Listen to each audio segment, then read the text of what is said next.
Reliance group की सबसे बेकार कंपनी जियो फाइनेंशियल ने अपने Q4 के नतीजे घोषित कर दिए हैं। चलिए देखते हैं कैसे रहे नतीजे, क्या रहेगा नतीजों का मार्केट के ऊपर इम्पैक्ट, सच और साथ में इस पर भी बात करेंगे कि हमने कल के दिन क्या स्ट्रेटेजी अपनानी है इस शेयर के ऊपर। वैसे तो कल की छुट्टी है, लेकिन जब भी मार्केट खुलेगी कभी तो खुलेगी, उस पर बात करते हैं। कंपनी ने आज अनाउंसमेंट की है अपने नतीजों की, जिसमें कंपनी ने 50 पैसा गरीबों की तरह हमें बांटा हुआ है। यहाँ पे देख सकते हैं 350 रुपये के शेयर के ऊपर 50 पैसे का डिविडेंड का कोई तुक नहीं बनता है। अगर हम इसकी फेस वैल्यू के हिसाब से भी इसकी वैल्यू देखें तो एकदम मतलब ना के बराबर ही हम इसे कह सकते हैं। और देखते हैं और क्या है इसमें खास। सबसे मेन चीज़ें हैं, क्योंकि देखो जियो फाइनेंशियल की जो सब्सिडरीज हैं वह है ये सभी कंपनी, लेकिन सारी कंपनी मिला के कुछ भी काम नहीं करती है। आप यहाँ पे देख सकते हैं लगभग जियो वेंचर्स हैं, 6 सब्सिडरीज है, 4 वेंचर्स है, एक खुद की कंपनी हो गई है। ठीक है, तो कुल मिला के, और साथ में 3 ये भी है, एंटिटीज़ भी है। तो कुल मिला के आप यहाँ पे देख सकते हैं 4 4 8 और 8 6 14। तो ये 14 कंपनीज मिला के कुछ भी कमा के नहीं देती है इस कंपनी को, लेकिन फिर भी चलिए देखते हैं आखिर ऐसा क्या है जो कंपनी ने अपने नतीजों में दिखाया होगा।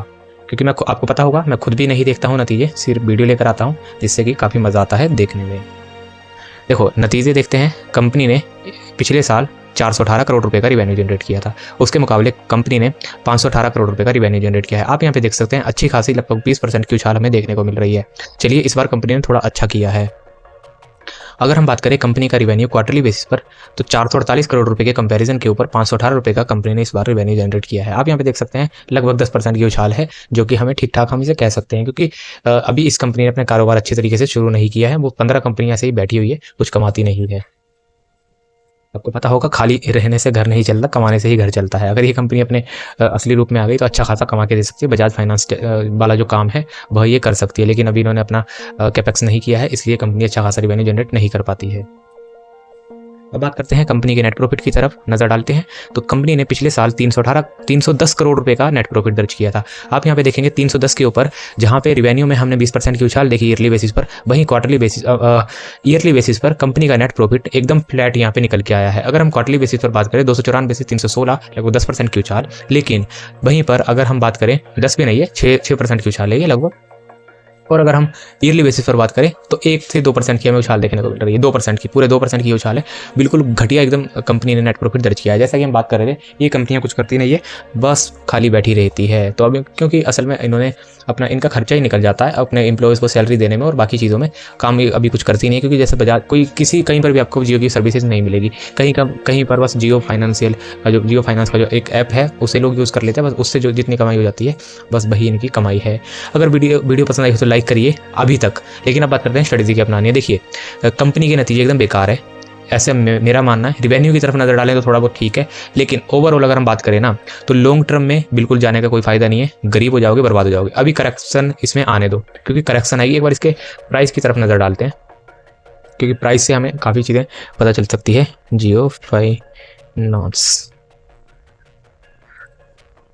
अगर हम इसके चार्ट की तरफ देखो, 246 रुपये का शेयर है, ठीक है, अच्छा खासा ये नीचे करेक्ट हुआ, उसके बाद उछाल रिकवरी आ गई इसमें। आप यहाँ पे देख सकते हैं।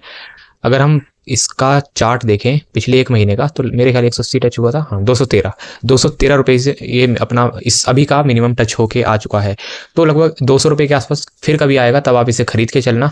उससे पहले इसे खरीदने का कोई फायदा नहीं है, क्योंकि कंपनी में अभी कोई भी दम नहीं है। और क्या पता कंपनी काम ही ना करे, बंदी हो जाए, या फाइनेंस सेक्टर में जाना ही नहीं चाहे। अगर फाइनेंस सेक्टर में जाना चाहें तो कोई और किसी नाम से या और कोई कंपनियां कुछ भी मतलब कर सकती है कंपनी, जरूरी नहीं। तो अभी नहीं खरीदना है। हाँ, आने वाले 10 सालों बाद कंपनी ग्रोथ करे, लेकिन आप 10 साल तक इसमें पैसे तो सपोज करो 10 साल बाद कंपनी का प्लान है कि जियो फाइनेंस में कुछ करते हैं, तो 10 साल तक आप पैसे थोड़े ना फंसा के रखोगे, क्योंकि 10 साल तक तो ग्रोथ होगी नहीं। जब खबर आएगी तब आएगी ग्रोथ इसमें, तो इसलिए इसमें इन्वेस्ट करने का कोई फायदा नहीं। हाँ, डे की स्ट्रेटेजी इंट्राडे में अपनानी है। देखो 10% गया है पिछले 1 महीने में, लो से तो करेक्ट हो गया ना, तो इन्वेस्ट करने का कोई फायदा नहीं। हाँ, इंट्राडे के ऊपर अगर हम इसके ऊपर बात करते हैं तो आपने ज़्यादा कुछ तो नहीं, लेकिन इसके ऊपर सिर्फ 5% तक के अपसाइड्स के टारगेट लेकर चल रहे हैं। नतीजे तो खराब है, नतीजे खराब होने की वजह से ही मैं अपसाइड्स के टारगेट बोल रहा हूँ। ऐसा क्यों बोल रहा हूँ? क्योंकि मार्केट में अभी रिकवरी ही बनी हुई है। मतलब कि नतीजे कैसे भी आ रहे हैं, लेकिन शेयर नीचे से अच्छा खासा करेक्ट हो जा रहा है। मतलब कि नतीजे हैं खराब, सपोज करो मार्केट खुलेगी तो 5% ही नीचे होगा, तो 5-10% नीचे होगा मान के चलो, तो वहाँ से आपने बाय करके चलना है इसको, क्योंकि रिकवरी आ जा रही है तुरंत ही।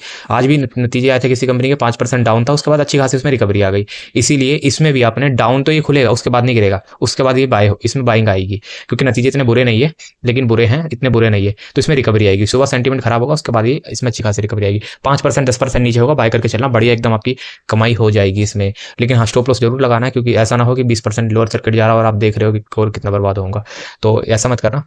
अगर वीडियो पसंद है तो लाइक करिए, चैनल को बेल आइकन जरूर दबाइए, क्योंकि बेल आइकन दबाएंगे तभी आपको हर वीडियो का लेटेस्ट नोटिफिकेशन के साथ मार्केट आवर के बीच में बढ़िया तगड़े एक्शन के साथ हम आपको मिलेंगे। और तो फिर मिलते हैं नेक्स्ट वीडियो में। Take care.